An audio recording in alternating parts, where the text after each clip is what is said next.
How to remove TikTok Shop from your profile.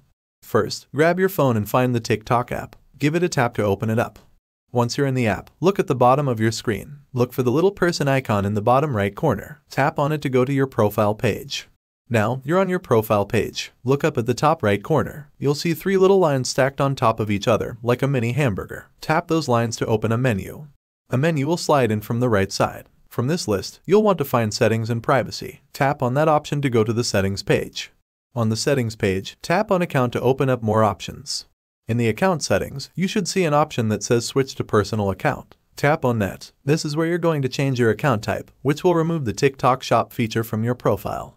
A pop-up will appear asking if you're sure you want to switch. It might say something like "Are you sure?" or "Switch anyway." Just tap Switch anyway to confirm. And there you have it, easy peasy. You've successfully removed TikTok Shop from your profile. Enjoy your cleaner, more personal TikTok experience. If you found this video helpful, don't forget to give it a thumbs up, subscribe to our channel for more useful tips, and hit the bell icon so you never miss an update. Feel free to leave a comment down below if you have any questions or suggestions for future videos. Thanks for watching, and see you next time.